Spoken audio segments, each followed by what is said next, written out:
Buen día, gracias por acompañarnos. Nosotros somos del Gobierno de la Ciudad.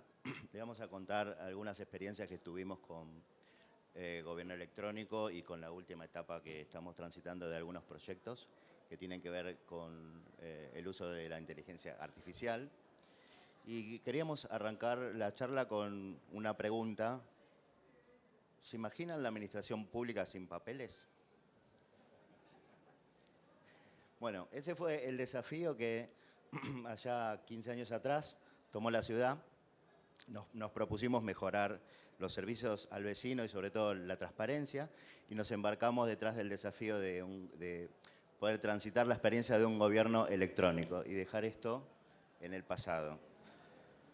Costó y llegamos a nuestros sistemas de implementación de expedientes electrónicos. Hoy es un ecosistema que administra todos los requerimientos que los vecinos hacen con la ciudad a partir de un expediente electrónico. 15 años después, las preguntas cambiaron.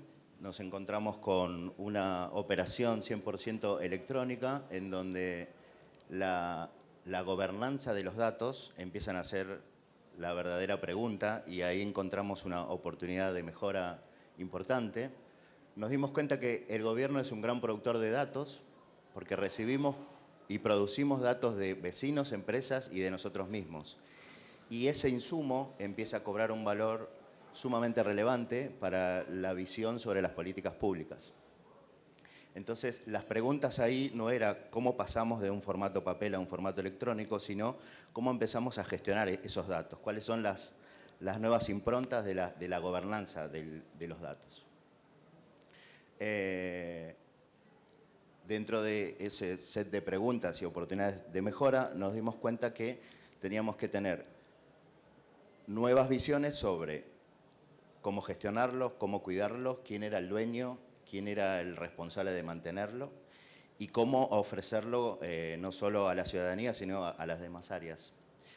Ahí nos encontramos con dos herramientas que hoy día nos dan mucho valor, le dan mucho valor agregado a toda esa gobernanza, que es la minería de datos y la inteligencia artificial. La minería de datos nos resulta eficiente para encontrar dentro de esa maraña y gran volumen de datos que hoy genera la ciudad, los datos específicamente, seccionarlos y segmentarlos, y la inteligencia artificial nos empezó a dar la capacidad de, una vez encontrados los datos, con algoritmos entrenados, ponerlos en disponibilidad de las áreas específicas según el uso que cada área requiere o va requiriendo, porque estas demandas son muy cambiantes. En ese proceso empezamos a implementar varios proyectos ante la demanda de una gobernanza de datos diferente. Uno de esos proyectos, que arrancó allá por 2013 también, es el Archivo General de la Ciudad, que nosotros llamamos Archivá. Nos dimos cuenta que para pasar de un seteo en formato papel a un gobierno electrónico, teníamos que de alguna manera recomponer todos los papeles en un solo lugar para poder mantenerlo en custodia, digitalizarlo y disponerlo para las áreas, ¿sí? Así es que construimos un archivo que tiene 11.000 metros cuadrados, dividido en 3 naves. Para que tengan una idea, este edificio tiene 4.000 metros cuadrados, o sea, casi triplica la superficie de este edificio. Tengan en cuenta que tenemos casi el 95% de la documentación de todo el gobierno de la ciudad. Migramos más de 150.000 cajas, o sea, cada una de esas cajas implica una caja. Hay 150.000 cajas guardadas en ese archivo. Ese documento en formato papel tiene una trazabilidad que en castellano quiere decir cada hojita que hay adentro de esas cajas las encontramos y sabemos lo que hay. Y aparte están digitalizadas. Digitalizamos más de 90 millones de imágenes, 90 millones de hojitas. Hay una complejidad porque para el gobierno de la ciudad las imágenes también pueden ser planos y no importa, no quiero entrar en tecnicismos, pero para que tengan un orden de magnitud es muy grande.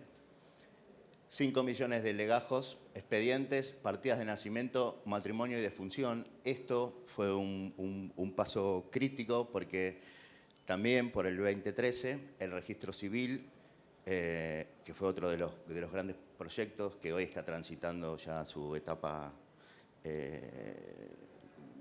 su última etapa con el uso de la inteligencia artificial, se propuso pasar a ser un registro civil electrónico, ¿sí? Entonces, nos enfocamos en un proyecto específico dentro del archivo que fue la digitalización de toda la historia del registro civil y tuvimos que digitalizar absolutamente las partidas, los libros históricos que había en las parroquias, o sea, fue un trabajo que llevó varios años, implicó la digitalización de 5 millones de este tipo de expedientes.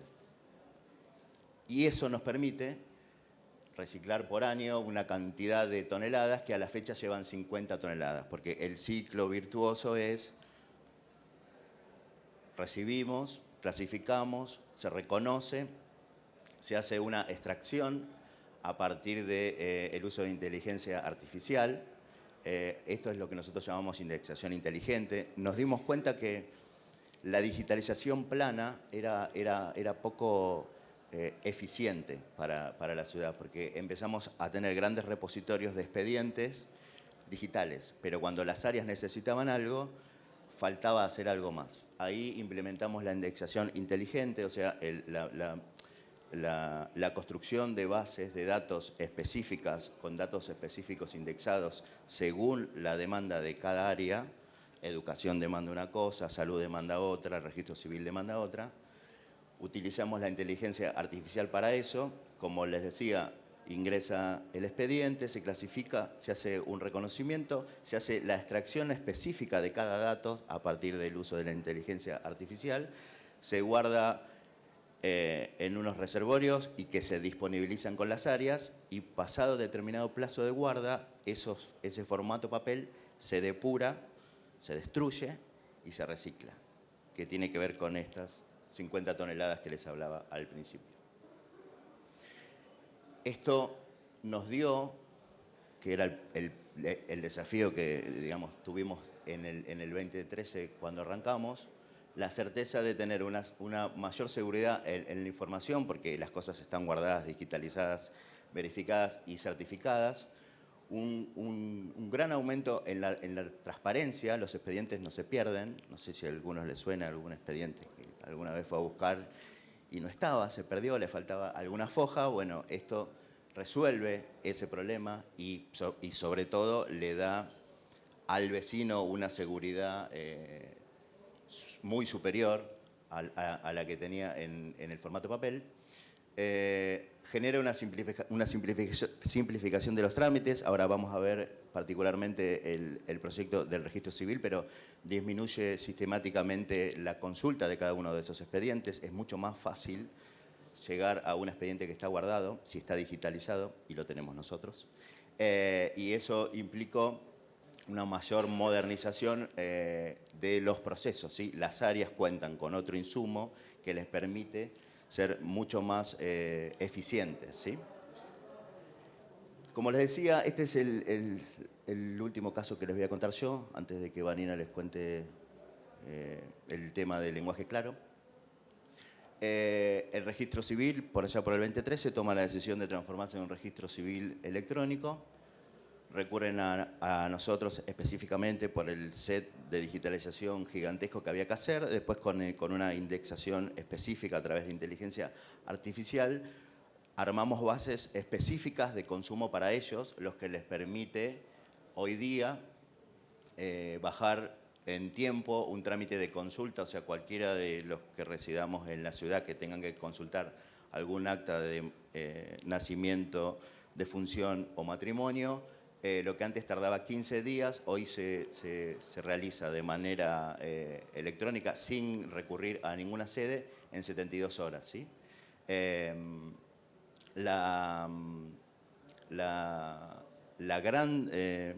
gran cambio de esto fue el aumento de la demanda, digamos, porque antes la gente no tenía ningún incentivo para esperar 45 días, entonces no hacían estos trámites. Esta demanda aumentó exponencialmente un 80% y redujo el trámite a 72 horas, ¿sí? De vuelta, vuelvo al principio. El desafío era poder darle a los vecinos servicios más eficientes y transparentes. Este impacto real y concreto del registro civil electrónico solo fue posible porque la ciudad se embarcó en un gobierno electrónico, entendió que había que digitalizar y tener datos y entendió que el dato era un insumo de gestión importante y de alto impacto para la ciudadanía. Todo ese relato hace que hoy, si tenés que pedir una partida, tarde 72 horas, si no, no hubiera sido posible. Como les decía, otro de los proyectos, más que proyectos, son programas que ya están implementados, es el programa de lenguaje claro que viene a apuntalar esta misma cuestión, la eficiencia, sobre todo la transparencia y la claridad con que la ciudad tiene que brindar servicios y dar valor agregado. Así que los dejo con Vani para que les cuente el programa de lenguaje claro. Bueno, ¿qué tal? Buenos días, gracias por acompañarnos. Bueno, así como la pregunta era cómo gestionamos los datos, cuando empezamos con el programa de lenguaje claro, la pregunta fue cómo elaboramos los datos que disponemos a la ciudadanía, cómo redactamos. O sea, es sabido, si trabajan en la administración pública, que la comunicación a veces con la administración es bastante enrevesada, es compleja para la ciudadanía, y cómo pensábamos eso en el marco de una ciudad inteligente para mejorar la eficiencia, la administración, el costo, la carga burocrática tanto para el ciudadano como internamente para la ciudadanía. El programa de lenguaje claro empieza alrededor de 2019, abril de 2019. Si no saben lo que es lenguaje claro es una forma clara de redactar y estructurar documentos que lo que permite es garantizar el derecho a entender por parte de la ciudadanía, pero además para las administraciones y organizaciones que lo utilizan, reducir los costos y mejorar la eficiencia. Esto como herramienta se utiliza alrededor del mundo, tanto para administraciones públicas como para empresas. En 2019, como les decía, nosotros comenzamos con la resolución 54, que lo que buscó fue bajar esta práctica a los actos administrativos. Es importante que sepan, la Secretaría Legal y Técnica, además de haber tenido en su momento toda la parte de administración de documentos electrónicos, tiene a su cargo hoy el boletín oficial y el servicio de información normativa. Las decisiones administrativas de todo el gobierno de la Ciudad de Buenos Aires pasan por nosotros y su publicación también. Entonces ahí tenemos otro grupo de datos y teníamos otro grupo de datos para capitalizar, para evaluar, diagnosticar y después mejorar. En 2020 se sanciona la ley de lenguaje claro, lo cual institucionaliza esta herramienta, y en 2021 la Secretaría Legal y Técnica es establecida como autoridad de aplicación. Para empezar con el programa, analizamos todos estos datos de los que veníamos hablando, datos de SADE, esto es el Sistema de Administración Electrónica, para saber cuál era nuestra producción escrita. La administración se maneja en un 80% con redacción. Las decisiones administrativas son por escrito, son con firma de funcionarios, entonces ese insumo lo teníamos que analizar para saber para dónde orientar la herramienta, el programa y la herramienta que más adelante les vamos a comentar. Entonces, 2022 produjimos a través de nuestro sistema de administración de documentos electrónicos 12 millones de documentos. Acá hay actos administrativos, pases, informes, dictámenes, una amplísima variedad de documentos. De hecho, hoy el SADE tiene 1.400 tipos de documentos en él. O sea, eso es lo que se produce en el sistema. Por el otro lado, 56.000 normas publicadas en el boletín oficial. Esto abarca leyes, decretos, resoluciones, disposiciones, esto tanto de impacto individual, como una cesantía, un sumario, o un programa, un subsidio. El abanico es enorme. Entonces, nosotros dijimos, bueno, tenemos que empezar con el programa. ¿Cuáles van a ser nuestras bases fundadoras del programa? Primero, en cuanto a la ciudadanía, garantizar el derecho a entender. También para abonar el plan de modernización, es decir, que esto tenga un impacto directo a la ciudadanía, además de lograr la eficiencia y la eficacia interna, poder lograr ese carácter de transparencia y participación ciudadana que es necesaria, porque la gente, si no entiende, no participa de las decisiones. Y por el otro lado, la tecnología. El hecho de implementar lenguaje claro como programa implica un cambio cultural grande a nivel de administración, porque todas las administraciones tienen prácticas muy arraigadas y prácticas que vienen desde hace años. Entonces, implementar esto como herramienta innovadora no es fácil. Entonces, hay que establecer distintas líneas de acción para que los equipos, que son los que eventualmente después van a producir esos documentos, equipos de trabajo en todo el gobierno, sepan de qué se trata, sepan cómo orientar sus redacciones, sepan cómo orientar incluso sus documentos. El objetivo general es llevar esto a toda la administración del gobierno de la Ciudad de Buenos Aires para fortalecer la democracia, la transparencia y garantizar el derecho a entender. Y por el otro lado, planteamos objetivos específicos. Por un lado, el trabajo en conjunto. Esto es trabajo interdisciplinario. Muchas veces se cree que esto es algo que solo realizan profesionales de la abogacía. Y en realidad la administración es amplia en cuanto a profesionales de distintas materias. Entonces requiere la implementación de este programa un trabajo interdisciplinario entre quienes trabajan en tecnología, trabajan con letras, trabajan en abogacía, incluso aquellos que están en el día a día evaluando y llevando a cabo los procesos. Por el otro lado, la formación, la capacitación del personal es clave para implementar este tipo de programas. No tan solo lenguaje claro, sino también implementar herramientas tecnológicas, implementar el gobierno electrónico, bajar un poco la ansiedad de los equipos cuando algo nuevo viene, que busca una mejora, pero que derriba lo que se viene haciendo de la misma manera durante años. Por el otro lado, el análisis, la metodología requiere un análisis constante, una evaluación constante y evaluación del impacto. No es lo mismo la mejora interna, que por ahí lo que va a hacer es tender a una mayor eficiencia y eficacia, que la mejora de cara al ciudadano, que lo que abona es la transparencia y la participación ciudadana. Por el otro lado, la automatización de procesos. Ahora se los voy a mostrar, pero es importante automatizar para que este cambio cultural se haga lo más rápido posible, porque de lo contrario nos quedamos en la base de los recursos didácticos y termina siendo algo estanco. Entonces, sí o sí hay que usar la tecnología para facilitar la implementación de este proceso. Y por otro lado, esto que les decía, que va de la mano con el análisis metodológico, priorizar documentos. No es lo mismo la elaboración de un dictamen, que por ahí es algo interno de la administración y que por ahí lo vuelve más eficaz, que la elaboración de un programa que tiene requisitos para un subsidio, una cédula de notificación que por ahí requiere que quien sea notificado tenga que hacer algo con la administración y tenga que entender qué es ese algo que tiene que hacer, presentarse, conocer los plazos, conocer qué tipo de documentación tiene que presentar y demás. Para implementarlo nosotros realizamos una serie de productos, el plan de capacitación con el Instituto Superior de la Carrera, que es del Gobierno de la Ciudad, para empezar a capacitar a los empleados. Acá nos encontramos con el primer obstáculo. El Gobierno de la Ciudad tiene alrededor de 70.000 empleados, por lo cual un plan de capacitación tiene que ser muy ambicioso y contar con muchísimos recursos para llegar a todos los equipos. Por el otro lado, entonces, fuimos a los recursos didácticos, un manual y una guía didáctica para tener en línea, para que empezar a sensibilizar en la temática, pues es importante empezar a sensibilizar en estos temas. Una vez planteado la parte de recursos didácticos, otro de los productos es el prototipado de textos administrativos, ahora les voy a contar. El desarrollo de un asistente virtual que se llama Clapi, después más adelante les va a contar Francisco.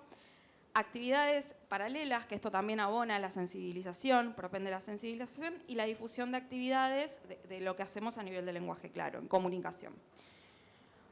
Para potenciar el programa, el año pasado planteamos en la agenda de Gobierno Abierto, en Open Government Partnership, el compromiso del lenguaje claro, porque además de lo que hacemos en el Gobierno de la Ciudad, es importante para nosotros colaborar con otras administraciones que también están trabajando en la temática, porque las problemáticas suelen ser similares.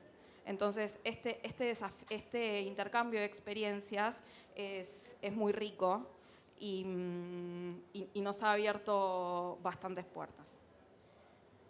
En cuanto al plan de capacitación, entre 2020 y 2023 capacitamos en diferentes ámbitos. Pero esto que les decía, fue un desafío el plan de capacitación, porque se requiere de muchísimos recursos, es decir, recursos, profesores, capacitadores que estén y que haya una oferta amplia. Entonces, después de capacitar alrededor de 4.000 personas, dijimos, no vamos a llegar con el objetivo si lo que queremos es sensibilizar en la temática, que esto se empiece a utilizar. Y además del manual, dijimos, tenemos que elaborar alguna herramienta que nos permita implementar esto de forma más rápida y no se nos vaya años y años y años tratando de bajarlo. Evaluando los documentos que elaboramos desde la Secretaría tiene a la Dirección General de la Mesa de Entrada, Archivo y Salida, que elabora las cédulas de notificación de gobierno. Entonces dijimos, acá tenemos un gran insumo para analizar, para evaluar y para adaptar. Las cédulas, en su mayoría, esta es la descripción del diagnóstico que hicimos en general de los textos administrativos, que son instrumentales, o sea, instrumentan una decisión. Le dicen a un otro qué es lo que tiene que hacer en función de una decisión que toma la administración, ya sea presentar una documentación, revocar una licencia, notificar un acta, o sea, hay diferentes acciones, pero son instrumentales, indican una acción. Persigue una utilidad práctica, tiene un objetivo concreto, que es esto de hacer algo en función de eso que se notifica, y puede tener un destinatario individual y uno colectivo, que esto nos permitía con las cédulas llegar a un amplio número de personas. La cédula que nosotros teníamos era este estilo. Lo único que notificaba, o sea, notificaba la resolución administrativa, o sea, el acto administrativo, y 3 artículos de la Ley de Procedimientos Administrativos, que si uno no es abogado o no está interiorizado con la administración pública, desconoce qué es lo que tiene que hacer, desconoce cómo es el proceso de un recurso administrativo, cuáles son los plazos, cuándo se le vence, y sí o sí tiene que recurrir a alguien o algún profesional en la materia. Evaluamos los modelos, evaluamos la complejidad que tenía, dijimos, tenemos que ir a un modelo más amigable. Lo dividimos en un cuadro de doble entradas, con preguntas básicas de dónde se tenía, cuáles eran los canales para presentar ese recurso, a dónde hay que dirigir la respuesta a ese recurso para conocer las jerarquías. Las personas no conocen las jerarquías que hay dentro de la administración. Entonces, ¿a quién se dirige ese recurso? El tipo de acto administrativo, cuándo se tiene que presentar, cuándo se resuelve, qué pasa si la administración rechaza ese recurso. Es decir, todas preguntas que se suele hacer la persona que recibe este tipo de notificación.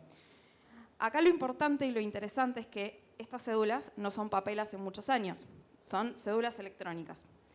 Entonces, además de hacer el prototipado, lo que se hizo fue incorporar este mismo modelo al sistema de administración de documentación electrónica. Para que solamente, o sea, se hizo todo un trabajo para que solamente se llenaran los datos básicos y de la resolución o acto que se estaba notificando. Lo mismo también con las citaciones, porque además de cédulas de notificación, se reciben citaciones. Entonces, en las citaciones, lo que hicimos también, esto era una citación, acá, citación vacía, sin ningún tipo de información, uno recibía la citación, no sabía qué era lo que tenía que hacer. Lo que se hizo fue homogeneizar el documento. También los datos básicos, que esto electrónicamente con el número de quit se llena, ya sea una persona humana o una persona física, automáticamente el sistema, si tiene el domicilio electrónico, lo reconoce y en el SADE impacta, solamente con el número de quit o documento.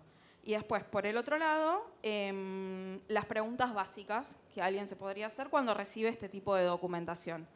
Esto es una gran herramienta porque eficientiza desde el lado de la administración internamente el tiempo que lleva hacer este tipo de documentos.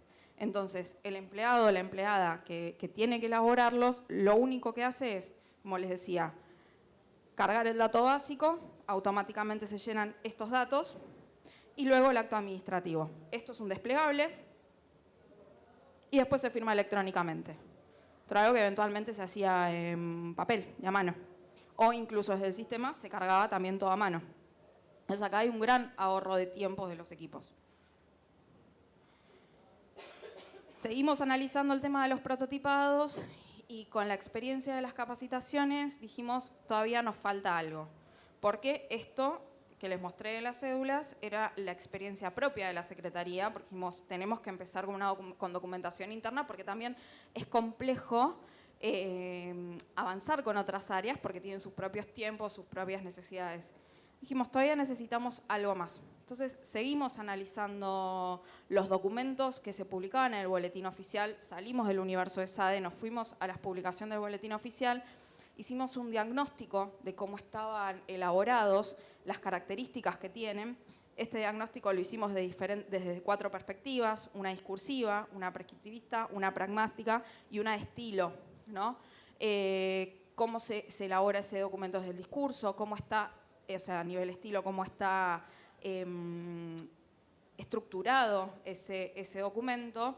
Dijimos, si queremos avanzar con la implementación de este programa, necesitamos utilizar la tecnología. Una vez que lo analizamos la interacción también de la gente con esos documentos. No usamos documentos aleatorios, sino que utilizamos normas de alcance general, es decir, aquellas que sabíamos que tenían mucho impacto en la ciudadanía, reglamentos, leyes, decretos, resoluciones que aprobaban programas de diferentes ministerios. Hicimos el análisis del comportamiento no tradicional, esto fue importante también, ¿no? Cómo se comportaban las personas con esos documentos cuando llega, qué les generaba al leer esos documentos, y claramente lo que genera es que no se entiende. Entonces, vuelvo, para poder, como nosotros elaboramos los documentos, para poder bajar esta herramienta de forma más rápida a todo el cuerpo de empleados, dijimos, necesitamos utilizar la tecnología, necesitamos una herramienta que nos permita corregir, es decir, redactar lleva mucho tiempo y si uno no es corrector es difícil. Entonces pensamos en una herramienta de traducción en el que con un documento base, como lo escribimos siempre, pasarlo y que con ese input nos diera un output en lenguaje claro, es decir, con todos los parámetros que necesitaba tener un texto para cumplir con las necesidades de estar claro. Y así nació CLAPI. CLAPI es un corrector de lenguaje administrativo para políticas públicas inclusivas, justamente hace eso. Lo entrenamos ahora lo voy a dejar a Fran para que les cuente más, pero en función de todo el trabajo que hicimos con el programa, hay algo importante. Para esto necesitábamos de la participación público-privada y CLAPI se desarrolló en el auge de ChatGPT. Empezamos a fines de 2022.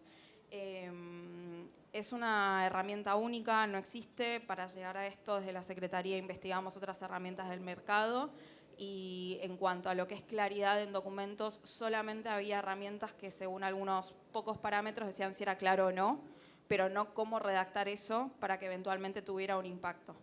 Así que ahora los dejo con Francisco para que les cuente sobre el desarrollo. Bueno, hola a todos, un gusto saludarlos. Les voy a dar un poco de contexto primero de cómo nace CLAPI, aportando parte de lo que dijo Vani. CLAPI nació a finales de 2022 y tuvo una etapa de desarrollo durante lo que fue casi los primeros 7 meses de 2023. CLAPI fue parte de un programa de participación público-privada entre lo que fue el gobierno de la Ciudad de Buenos Aires y Legal Hub, que es de donde vengo yo, y desarrollamos la solución. Y esto tuvo un acompañamiento del BID para lo que fue el financiamiento para poder lograr esta solución. Como bien mencionaba Vani, esto no es algo que solamente pueda hacer quizás un equipo legal o un equipo técnico, realmente se necesitó el apoyo de muchos más roles, en este caso lingüistas, que tuvieron un rol bastante clave con esto porque a pesar de los beneficios que tiene hoy la tecnología, realmente se necesita ese conocimiento, ese know-how tan específico para poder lograr bajar todo eso a una plataforma y que realmente funcione como debería. Eso en base es parte de lo que hicimos con CLAPI. Ahora, ¿cómo funciona CLAPI? Ustedes imagínense a CLAPI como, no sé si han utilizado Google Translate en algún momento, pero funciona medianamente en un esquema muy parecido. Lo que utilizamos para eso fue lo siguiente. En un primer momento, cuando lo analizamos, nos dimos cuenta que si lo queríamos hacer con redes neuronales o deep learning tradicional, iba a ser muy costoso computacionalmente y no terminaba entendiendo las particularidades de lo que era la normativa de lenguaje claro emitida por el gobierno.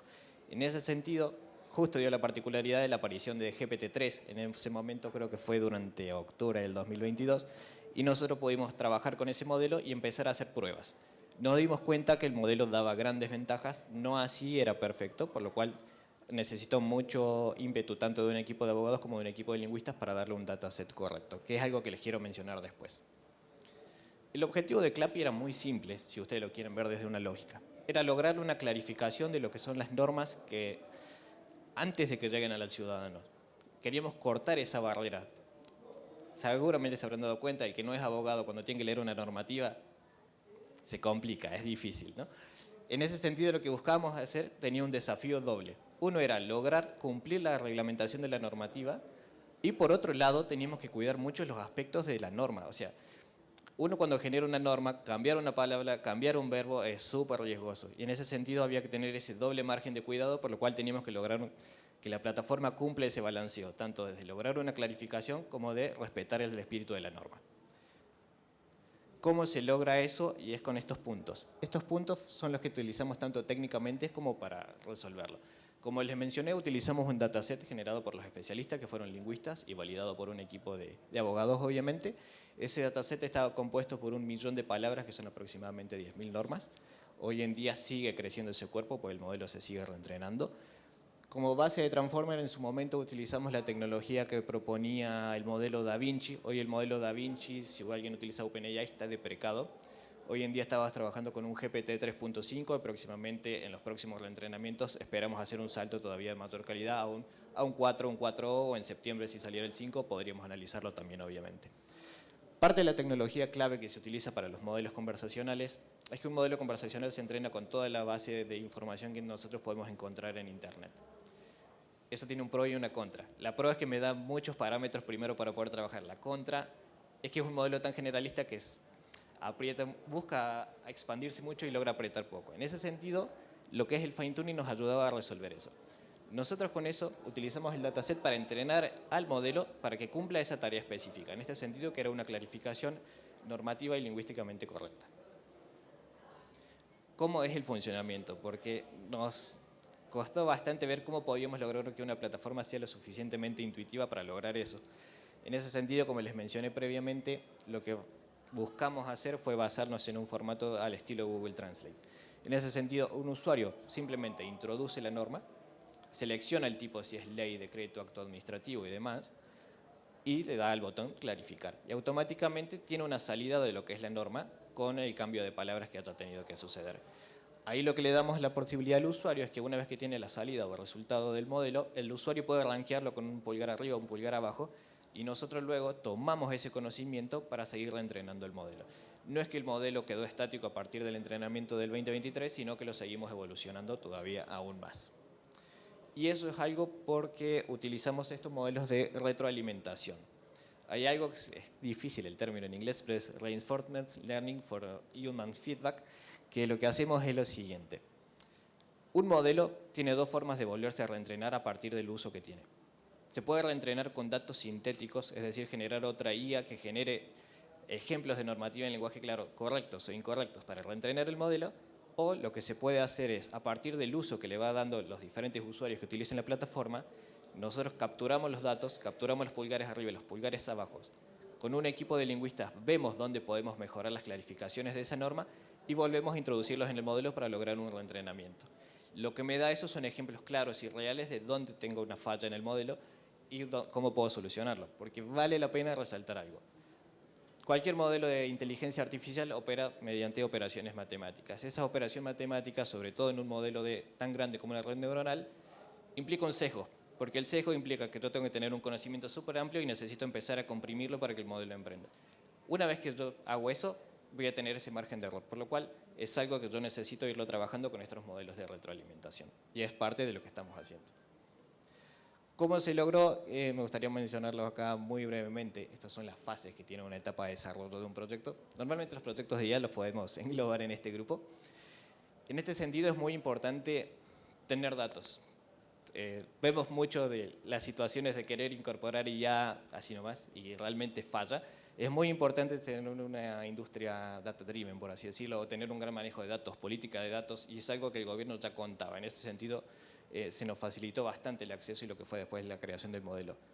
Después trabajamos con un modelo de automatización de textos, donde también pudimos extraerlos gracias a la gran base que tenía el gobierno, lo cual facilitaba bastante las tareas.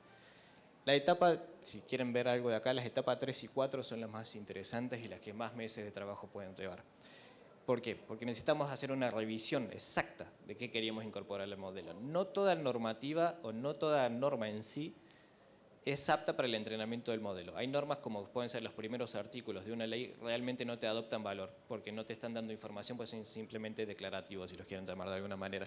En ese sentido buscamos artículos que sean mucho más específicos, que realmente presenten un desafío para el modelo. En ese sentido es donde podíamos sacar la mayor capacidad de sus habilidades. Eso luego teníamos que transformarlo en un armado del dataset, y ese dataset, la verdad que fue un trabajo manual, no todo de esto realmente se logra hacer automático. La parte de los datasets sigue siendo todavía un gran problema al momento de construir modelos de inteligencia artificial, porque es algo que normalmente tiene que hacerse manual y son costosos. Por lo cual quería marcar ese punto, que es donde realmente se logra gran parte de los resultados que logramos. Una vez que tenés eso, podés pasar a una etapa de autoevaluación del proceso, empezar a probar tu modelo y realizar los ajustes. Realmente ahí encontramos bastantes desafíos. Esos modelos, cuando nacieron, no eran tan veloces. Era un gran problema que tenían. Eran difíciles de disponibilizarlos en cloud y los SLA o el tiempo de respuesta que podía darte en ese momento era muy bajo. Por lo cual teníamos que hacer un buen trabajo entre los balanceos de carga de la norma y de la aplicación para que lograra funcionar bien. Una vez resuelto eso, sí pudimos desplegarlo en la nube y hoy se encuentra funcionando y se encuentran haciendo pruebas todavía los usuarios. Hace poco, un mes y medio, nosotros volvimos a realizar el reentrenamiento. Como les mencioné, pasamos de un DaVinci a un GPT 3.5, donde más allá de hacer otro fine tuning y a tener un modelo mucho más aceitado, porque pasamos de un modelo que era simplemente de entrada-salida a un modelo conversacional como es un GPT, lo cual nos implicó realizar unos ajustes en ese estadio del modelo. También le incorporamos estrategias de prompting. Con esas estrategias de prompting logramos reducir aún más lo que eran los márgenes de error que tenía el aplicativo en su momento, y hoy en día se encuentra con un margen de precisión aproximadamente del 93%, por lo cual es bastante alto para este tipo de herramientas. Por último, con lo que nos gusta destacar, la verdad que si se tienen que quedar con algo de lo que fue el desarrollo de CLAPI, que es un caso más de éxito que tiene la Secretaría Legal y Técnica, es lo siguiente. Acá no solo intervino el Estado, sino que también, como dijimos, es participación privada y sobre todo está forjado por bastantes roles. Lingüistas, abogados, contadores, lo que ustedes quieran mencionar, hace parte del know-how para lograr una plataforma de este estilo. Y es el mensaje con el que gustaría que me queden, porque es con lo que intentamos transmitir CLAPI. Ahí está.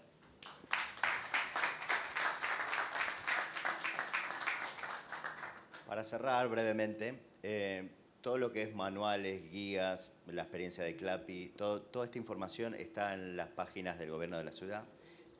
Lo pueden consultar, se pueden bajar incluso.